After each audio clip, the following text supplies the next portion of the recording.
With COVID-19, the other anxieties of the world, the restrictions we have to deal with in our own lives, as well as just the difficulties of our personal lives, we could end up finding ourselves dealing with downtimes, desolation.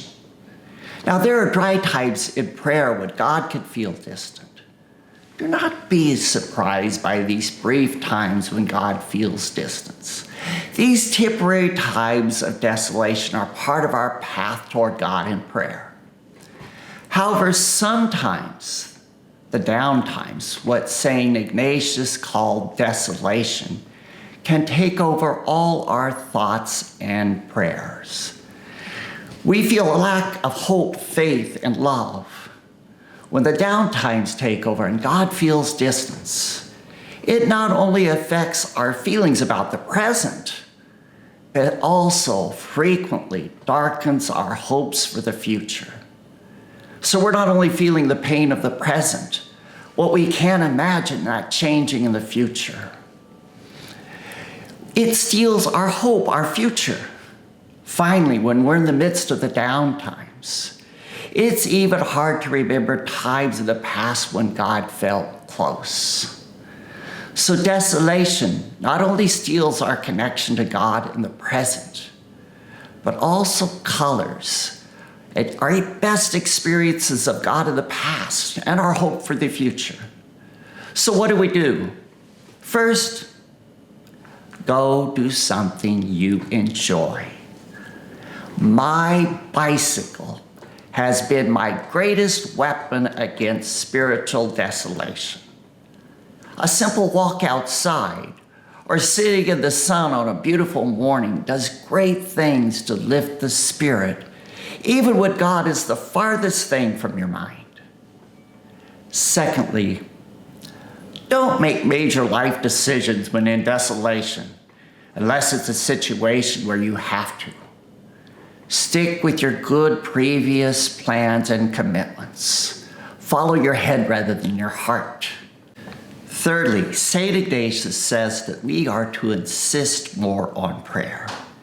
He says, not that we are to pray more, but stick with your prayer time. So we insist more on prayer because we don't feel like doing it naturally. I remember one time I started using my prayer time regularly to wash the dishes, which was an alarm bell to me that I needed to insist more on prayer. These dry times when God feels absent from prayer might also be a time to experiment with new ways of praying or go back to an old way of praying.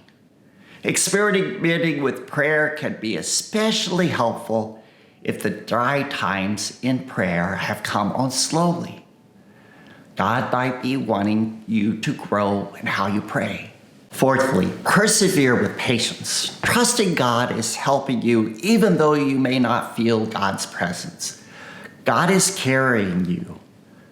I also remind myself during dry times of prayer that what God is doing about my prayer is a whole lot more important than what I am doing and what I am feeling. God is humbling me, making me realize that those great past experiences of God in prayer weren't anything that I were doing, because I sure can't make it happen now. So I can look back at those times of prayer with even greater thanksgiving as a real gift from God. Also, dryness in prayer tells me I need to stop trying to control my relationship with God. It reminds me to come before God as a humble, open-handed beggar.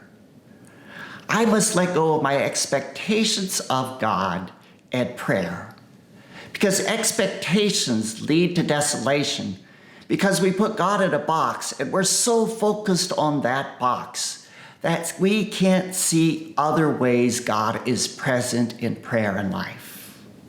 One final recommendation I have about times of dryness in prayer is to look for God in the rest of life. Sometimes prayer can be dry, but God is present in my work and my relationships. Sometimes not. So the bottom line is, if you're caught in the down times, don't blame yourself. Don't blame God. Keep praying. Persistence and God's grace will lead you through these down times in life.